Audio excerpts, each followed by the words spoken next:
안녕하세요. 최부엉봉입니다. 정말 동아시아사 1년간 보통 이제 학교에서 배우는 이 동아시아사, 고등학교 동아시아사 영상을 지금 4월 달부터 해서 찍고 있는데 약 5개월 정도 지금 지났는데 정말 거의 다 끝나갑니다. 제가 몇 번 말했지만 5단원은 이제 현대, 바로 지금 이 우리가 살고 있는 요 시대를 말하는 거고, 이제 2차 세계대전이 끝난 이후의 얘기부터 현재까지를 다루고 있는데, 앞으로 아마 오늘 걸 제외하고 한 번, 두 번, 세 번 정도면 모든 이제 진도가 끝날 것 같습니다. 정말 여기까지 달려오시느라 고생 많으셨고요. 제가 오랜만에 말씀드리지만 제 영상은 보다 시험에 좀 더 중요시되는 포인트들을 다뤄드리고 좀 더 큰 주제와 관계 이런 거에서 흐름을 잡아주는 역할을 합니다. 그렇기 때문에 막 여러 가지 그림, 사진 이런 거 자세히 보지 않습니다. 그리고 뭐 사료 이런 것도 사실 시험엔 그런 게 나오긴 하는 거거든요.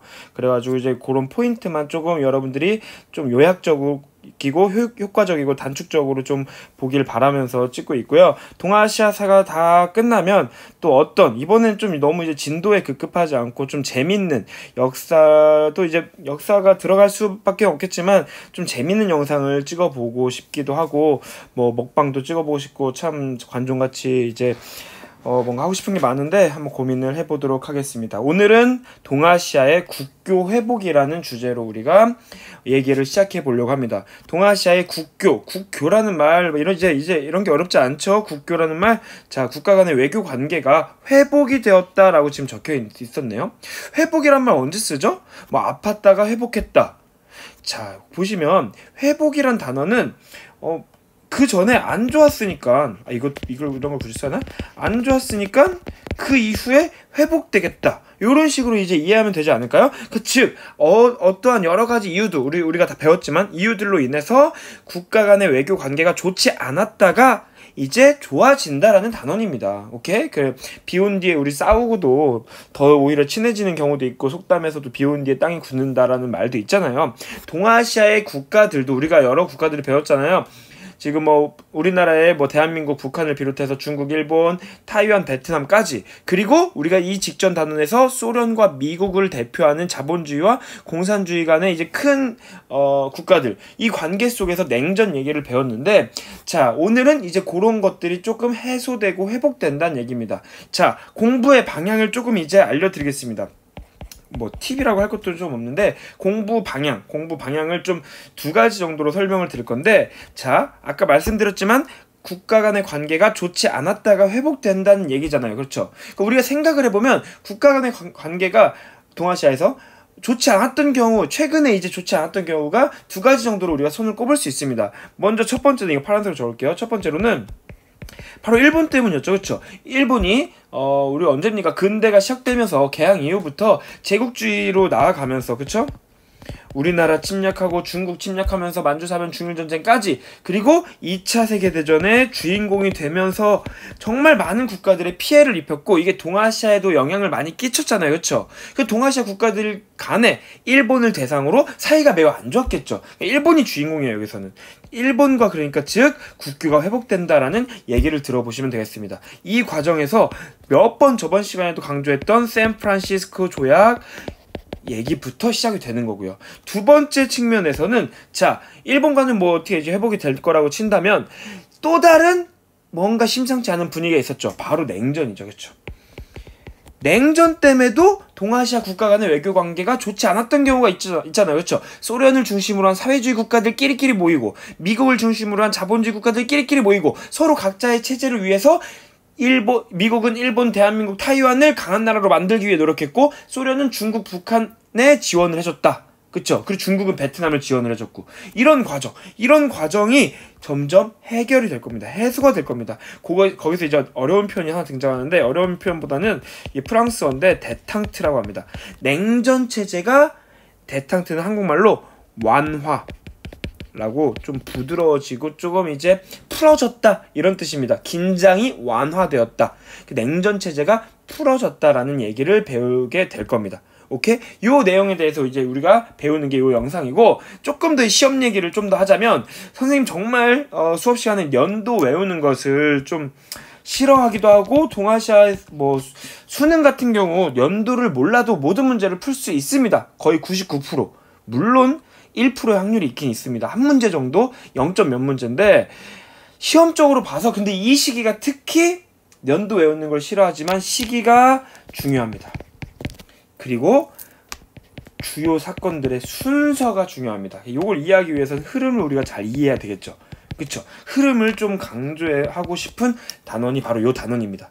오케이? 요거를 공부의 팁으로 알아두시고 이제 수업을 들으면 조금 더 이해가 잘 되시고 기억을 무엇을 해야 될지를 포인트를 잡으실 겁니다. 이해가 되겠죠? 자, 바로 가볼게요. 자, 정말 이제 거의 이제 반년 동안 자주 봐왔던 동아시아의 지도인데 요렇게 지금 빨간색과 파란색으로 국가들의 이름을 적어놨죠. 지금 뭘 보여주는 겁니까? 지금 우리가 냉전이 한창 심화된다. 자, 냉전이 엄청 심화되어 있는 그 이제 절정에 있는 그런 모습을 보여주고 있는 겁니다. 빨간 사회주의 진영은 지금 소련을 중심으로 하고 있고 소련이 각각의 국가들을 지원하고 있는 이런 모양이죠. 그리고 어딥니까? 자, 자본주의 진영에서는 미국이 이제 동아시아에 이제 자기 체제를 유지하기 위해서 영향을 끼치고 있다라고 보시면 되겠고, 한반도에서 그래서 6.25 전쟁이 터졌고 베트남에서 베트남 전쟁이 터졌죠. 자, 요 상황인데 요 상황이 바로 2차 세계대전이 끝난 직후에 펼쳐지는 상황이잖아요. 그렇죠? 자, 아까도 말씀드렸지만 요 2차 대전 그리고 그 이전에 일본의 제국주의 때문에 이제 일어났던 동아시아의 외교 관계가 좋지 않았던 모습들, 즉 일본을 주인공으로 얘기를 해보려고 합니다. 일본이 참 미웠겠죠. 이제 동아시아의 모든 국가들은. 그렇죠? 근데 이 일본과도 이제 국교가 회복됩니다. 그 포인트가 바로 이 냉전이었기 때문입니다. 즉, 잘 봐요. 일본은 지금 미국을 비롯한 이제 자본주의 세력 진영에 속해 있잖아요. 그렇죠? 이 미국이 계속 요구를 하는 겁니다. 일본과 좀 친해져라. 한국, 타이완, 니네 일본이 침략한 거 아는데 일본이랑 좀 친해져라. 왜 그랬겠어요? 여러분 이거에 대답을 하셔야 됩니다.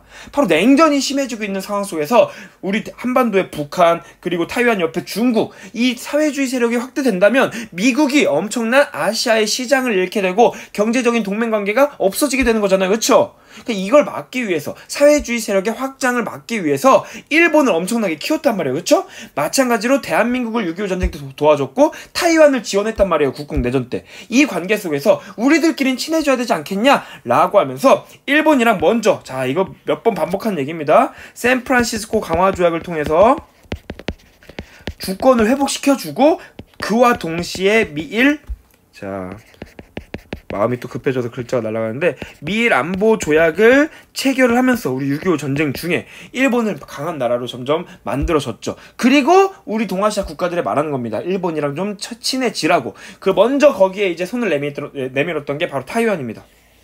자, 요렇게 그리면 되겠죠? 자, 타이완과 일본이 이것도 6.25 전쟁 중인데 까만색으로 적을걸. 자, 너무 눈이 아플 것 같아서 이것도 까만색으로 적었다고 칩시다. 죄송합니다. 자,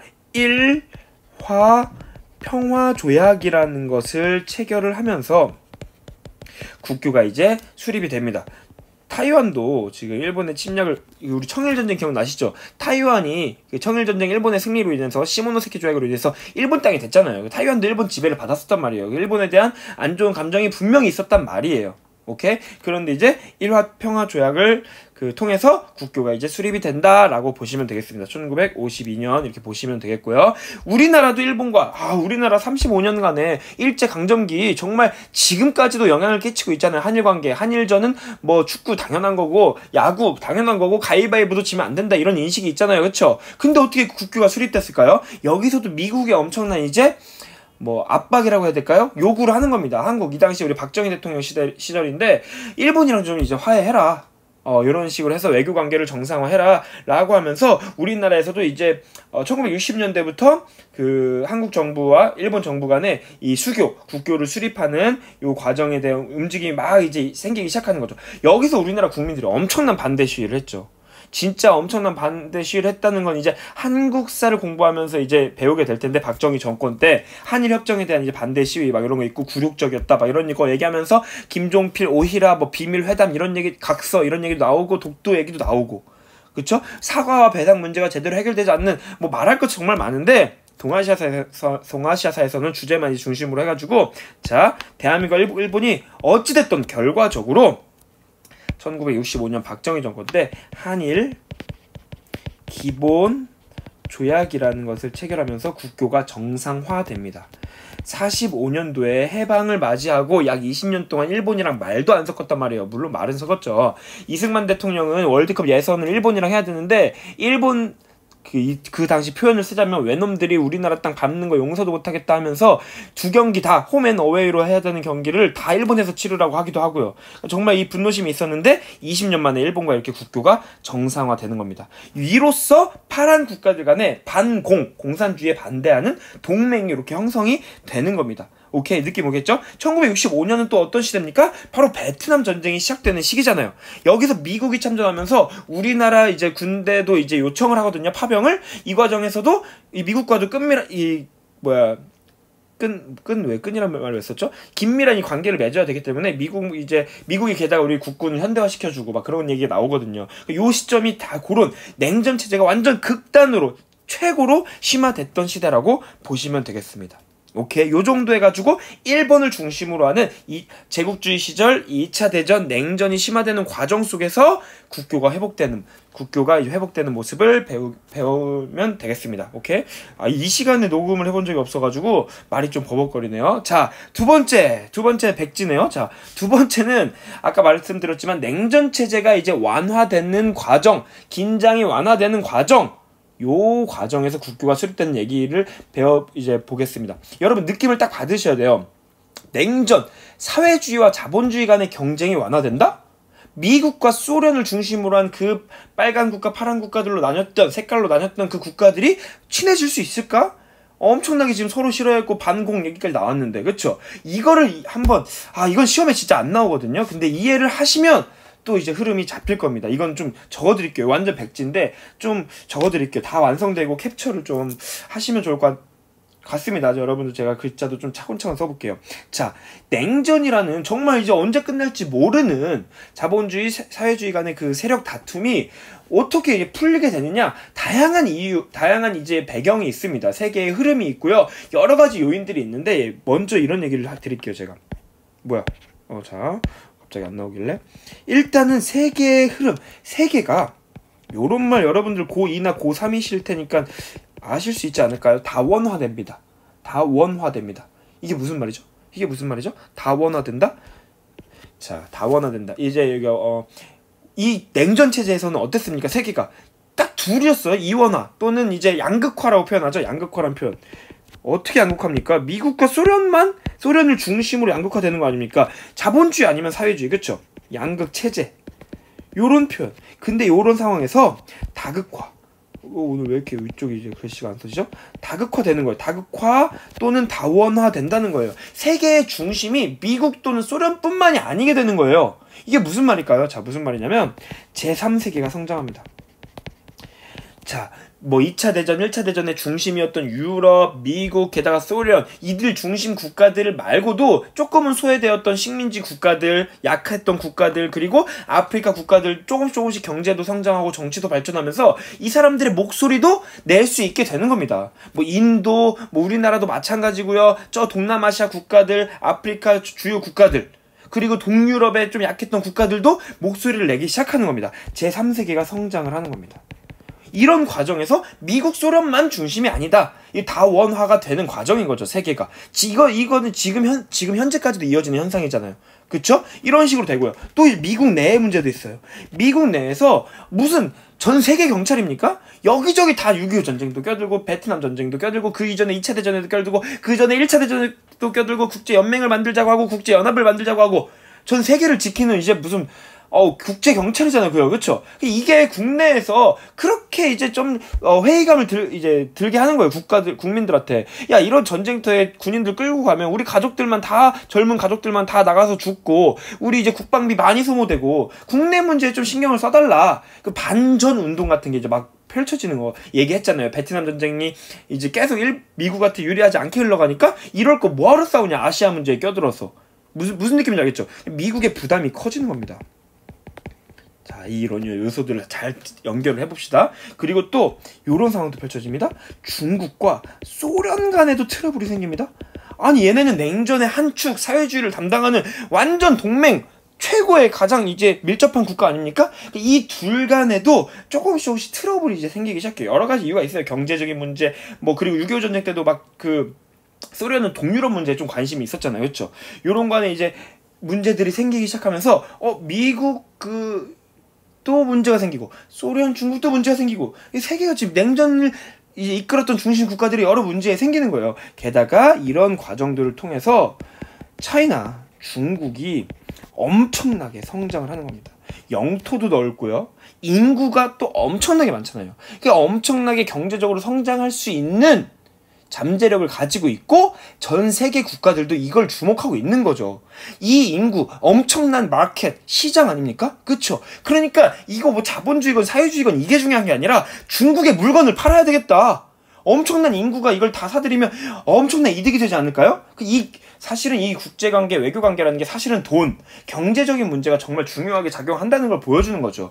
이런 모든 요소들이 모여가지고 미국도 중국의 손을 내밀어 볼까? 라는 생각을 하게 되는 것입니다. 자본주의를 대표하는 미국이 사회주의를 대표하는 이제 국가 같은 중국에게 손을 내민다는 거 냉전이 완전 끝나가는 모습이 보여지는 거죠. 이해가 되겠죠? 그렇죠? 이걸 이해를 하셔야 됩니다. 이런 것들이 바로 냉전의 완화를 이끌어내는 겁니다. 이 전이 냉전의 심화였다면 아까 뭐라고 했죠? 용어? 대탕트를 만들어내는 것입니다. 냉전이 곧 끝날 것을 보여주는 그 과정을 한번 이해하고 가자는 겁니다. 이런 것들은 사실은 시험에는 내신은 모르겠지만 나오진 않겠지만 이걸 이해를 하시고 이제부터 적을 내용을 집중을 하십시오. 이 냉전이 조금씩 완화된다라는 흐름, 전 세계사적인 흐름을 우리가 지금 봤다면 동아시아 내용을 통해서 한번 좀 알아보도록 할게요. 냉전이 동아시아에서도 완화, 조금씩 냉전이라는 게 콜드 워였잖아요. 이 얼음처럼 냉랭하게 얼어붙었던 국제관계가 조금씩 풀릴 기미가 보이는 게 바로 여러분 베트남 전쟁 때부터라고 보시면 됩니다.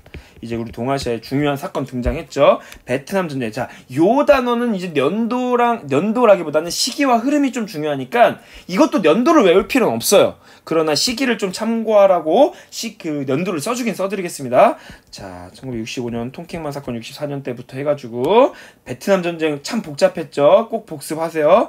자, 75년도까지가 이제 파리 평화협정 이후부터 이제 사이공이 함락될 때까지가 베트남 전쟁인데 베트남 전쟁 때 막바지에 어떤 흐름이 이제 나오게 되죠? 미국에서 우리 미국 태평양 건너서 베트남까지 가가지고 이기지도 못하고 뭐하냐 반전 움직임이 전쟁에 반대하는 움직임이 No war 막 퍼진다고 했었죠. 그 과정에서 반전 내가 대통령이 되면 베트남에서 군대를 철수시키겠다라고 공약을 내세운 누구였죠? 바로 닉슨 대통령이 실제로 당선이 되고 그에 보답을 했겠죠. 자기 공약 믿고 뽑아줬을 텐데, 그렇죠? 닉슨 독트린 이것도 얘기를 했었는데 닉슨 독트린이 이제 엄청나게 냉전이 풀리는데 중요한 역할을 합니다. 닉슨 독트린 1969년 자 베트남 전쟁이 끝나기 전입니다. 오케이? 닉슨 독트린이 딱 전 세계에 알려집니다. 우리는 아시아 문제에 심하게 이제 간섭하지 않을 것이며 아시아 국가들 각자 스스로 본인들의 이제 그런 책임을 지어야 된다. 막 이런 얘기 했잖아요. 요거를 좀만 더 다르게 해석하자면 우리는 무조건 자본주의만 주장하면서 예전처럼 냉전을 심화하고 일본이랑 대한민국, 타이완이랑만 놀지 않겠다. 조금의 여지를 둔 겁니다. 우리는 충분히 여러 가지 이제 이런 동아시아 내에서의 반공 또는 반자본주의 요 흐름 속에 개입을 최소화하겠다. 요런 메시지로 이제 들리게 되는 겁니다. 그런 과정에서 중국도 요것을 아주 무게감 있게 듣습니다. 닉슨 독트린은. 그 당시 중국의 지도자 마오쩌둥 그리고 밑에 총리였던 저언라이 총리가 요거를 이제 아주 적극적으로 해석해가지고 이제 탁구 핑퐁 외교라고 하는데 미국 탁구 대표팀을 이제 중국으로 초청을 해요. 냉전 시대에 엄청난 일이었습니다. 미국 사람들은 우리 주계 장막이라고 대나무 장막이라고 해가지고 중국 땅을 밟을 수도 없었거든요. 근데 이제 엄청난 닉슨 독트린 이후에 요런 이제 드라마틱한 일이 생긴 거예요. 이걸 계기로 빠르게 이제 밀사가 파견되고 서로 미국 대통령 닉슨이 중국에 방문하겠다라는 이제 얘기가 오가게 되는 겁니다. 분위기가 심상치 않게 흘러가는 거예요. 여기서 중국이 유엔에 가입해야 되는 게 아닌가라는 논의까지도 오가게 되는 겁니다. 이 와중에 자본주의 국가들 중에 타이완이 매우 조마조마한 겁니다. 뭐야? 미국이랑 중국이랑 점점 친해지는 거 아니야? 그럼 우리 타이완 어떻게 될 건데? 타이완은 중국이랑 같은 중국이잖아요, 지금. 근데 지금 국공 내전을 통해서 타이완으로 대만으로 쫓겨왔잖아요, 그렇죠? 그러니까 서로 완전 원수지간인데 그 우리를 지원해주던 미국이 우리끼리 파란 국가 미국이 중국이랑 조금 친해지려고 한다? 이거 상당히 이거 위험하고 불편하고 불쾌한 거예요. 그 타이완이 액션을 하나 취합니다. 우리 중화민국, 차이니스 타이페이, 타이완은 유엔을 탈퇴하겠다. 액션을 하나 보여줍니다. 지금 파란색 자본주의 국가 타이완이 여기서 유엔을 탈퇴하는 일이 생깁니다. 그러면 야 우리 유엔까지 탈퇴한다. 니네 우리 너무 신경 안 쓰고 있는 거 아니야? 중국이랑 친한 거 아니야? 이렇게 약간 투정을 부리는 거였어요. 좀 징징이라고 표현하면 좀 이제 예의가 아닐 수 있겠죠? 좀 이렇게 이런 액션을 보여줍니다. 근데 전 세계 국가들과 그리고 미국이 거들떠도 안 봅니다. 거들떠도 이 막 유엔 이제 총회 때 타이완 대표가 이제 회의장을 탈퇴를 선언하고 회의장을 박차 나가는 이제 사진도 이제 유명한 게 있는데 신경도 안 써요. 이게 뭘 말하는 겁니까? 아까 계속 강조했던 냉전이 진짜로 풀려가고 그 타이완 이 자본주의 세력끼리의 동맹 친하게 지내는 것보다 중국이라는 시장이 더 중요했고 미국과 중국의 관계가 친해지고 있음을 보여주는 겁니다. 신경도 안 씁니다. 그러고 실제로 닉슨 대통령의 자, 중국은 또 빨간색으로 적을게요. 중국 방문이 실현이 됩니다. 요게 역사적인 이제 해가 되겠죠. 1972년에 닉슨 대통령이 중국을 방문해서 주은래 총리를 이제 뭐 만나는 장면이 이제 사진의 교과서마다 있을 거고 마오쩌둥까지 이제 만나게 되는 요 상황이 펼쳐지게 되는 겁니다. 엄청난 국제의 가장 큰 이슈였어요. 빨간색과 파란색이 같이 한 글자에 지금 쓰여 있죠. 냉전이 진짜 풀리는 거 아닌가? 라는 이제 움직임이 펼쳐지게 되는 거죠. 오케이, 무슨 느낌인지 알겠죠? 그리고 아까도 말씀드렸지만 이 이후에 이제 쭉 이제 얘기를 진행시켜 나갈 텐데 베트남 전쟁에서도 이제 미국 그 군대가 파리 평화협정 때 철수를 하게 되고요. 오케이? 자, 여기서 닉슨 대통령이 중국을 방문하고 이제 막 중국과 이제 미국이 이제 활발한 회담을 하고 이야기를 하는 겁니다. 그리고 이 중국 방문을 이제 기념 그리고 상징하고 이 방문을 기억하기 위해서 자, 미국과 중국이 이 세상이 정말 바뀌었음을 보여주는 건데 공동 성명을 발표합니다.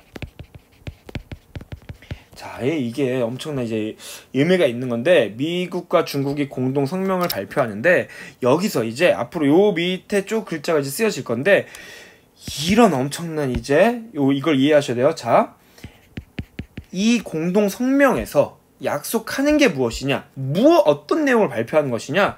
중국은 이 중국이라는 고유 명사 있잖아요. 중국이라는 우리 예전부터 있었던 게 차이나 중국은 바로 이 중국을 대표하는 정부는 바로 빨간 중화인민공화국이다. 여태까지는 미국은 자본주의 국가, 미국은 사회주의 국가, 중국 쳐다보지도 않았잖아요. 타이완이 중국이라고 인정해 왔단 말이에요. 근데 여기서 미중 공동 성명을 통해서 중국이 그러니까 중화인민공화국이 바로 고유명사 중국을 대표하는 유일한 합법적인 정부다라는 것이 이제 메시지가 이렇게 이제 나오게 되는 것입니다. 중국이 요구했겠죠. 니네 우리랑 이제 우리와 여러 가지를 위해서 지금 우리랑 친해지고 있잖아. 그럴 거면 대만, 타이완이랑 국교를 끊어라. 그리고 우리가 중국의 대표임을 인정을 해라라는 겁니다. 중국이 요구를 했겠죠. 미국이 수용을 하는 겁니다. 무슨 느낌인지 알겠죠? 중국은 이제 중화인민공화국, 우리가 지금 알고 있는 중국의 대표가 요때 되는 거고, 중국이 이제 그 이후에 유엔까지 가입하고 유엔에서도 중요한 국가인 상임이사국까지 진출을 하게 되는 겁니다. 모든 걸 다 미국이 인정을 하고 승인을 했기 때문에 이루어지는 거죠. 엄청난 순간이죠, 이게. 그쵸? 그리고 지금 이런 것들이 모두가 다 1972년도에 일어나는 거예요. 오케이? 그리고 아직 국교는 수립이 안 됐지만 이런 것들을 통해서 완전히 진짜 냉전이 끝나감을 보여주는 겁니다. 이거에 영향을 받은 여러 동아시아 국가들이 이제 다 같이 이제 미국도 했는데 우리도 해야 되겠다. 무슨 느낌인지 알겠어요? 냉전이 이제 끝나가는 게 다른 파란 국가들에게도 영향을 끼치는 거예요. 지금 타이완만 혼자 삐져 있는 겁니다. 오케이? 우리나라에서도 엄청난 일이 생기죠. 이제 한국사에서도 중요시 되는 건데, 우리나라에서도 1972년에 이것도 박정희 정권 때죠. 남북 공동선언. 이거 이렇게만 적으면 안 될 텐데. 자, 72년 7월 4일 날, 이건 74까지 적을게요. 왜냐면 이거는 한국사에서도 중요시 되니까. 오케이? 74 남북 공동 선언, 74 남북 공동 성명이라고도 학원 교재 같은 데나 이제 펼쳐져 있는데, 이걸 이제 선언하면서 자주적이고 평화적이고 민족 대단결적인 통일로 가자. 아니, 남북한도 지금 6.25 전쟁 끝난 지 이제 20년인데 이런 냉전이 끝나가는 흐름 속에서 우리도 화해의 분위기가 조금 만들어지는 겁니다. 통일의 분위기가. 근데 여러분들 한국사 배운 친구들은 알겠지만 이게 사실은 뭐였습니까? 그냥 이런 국제적인 흐름에 따라간 것 뿐이고, 자신들의 북한은 김일성, 대한민국은 박정희 정권의 독재 정권을 유지하기 위한 그런 수단으로 이제 좀 변질됐죠. 오케이, 요것도 알아두시면 좋겠죠. 어쨌든 빨간 글씨, 파란 글씨 지금 같이 쓰여지고 있는 겁니다. 일본도 가만히 있을 수 없죠. 자, 일본도 중국과 까만색으로 적혀있지. 자, 공동성명을 발표하면서 다 72년도에 있었던 거예요. 공동성명을 발표하고 곧바로 국교를 수립하게 되면서 그동안에, 왜냐면 중국 입장에서도 일본이 미웠을 거 아니에요. 만주사변, 중일전쟁, 난징 대학살 같은 거, 그쵸? 여기서 서로 이제 교류를 하고 미국이 중간에 딱 중재를 잘 해준 거예요. 그러면서 우리 그동안 쌓아놨던 이제 안 좋은 감정들 풀어내자, 이런 식으로 하면서 배상을 하고 청구하는 거, 청구권, 배상권 같은 거 이제 이런 거 포기를 하기도 하고요. 오케이? 이런 것도 이제 이루어지게 되는 거고, 이제 시간이 조금 흐른 후에 여러 가지 준비를 한 끝에 미국과 중국도 이제 국교가 수립이 됩니다. 요게 조금 시간이 좀 흐르네요. 1979년에. 오케이, 무슨 느낌인지 알겠죠? 요런 과정을 통해서 지금 중국을 중심으로 사회주의 국가와 이제 미국을 중심으로 한 자본주의 국가가 서로 국교가 회복되는 과정이겠죠. 오케이? 그리고 이제 아까 말했지만 중국이 유일한 합법적인 정부임을 자본주의 국가들이 다 인정을 하게 되는 겁니다. 즉, 이 말은 뭐냐?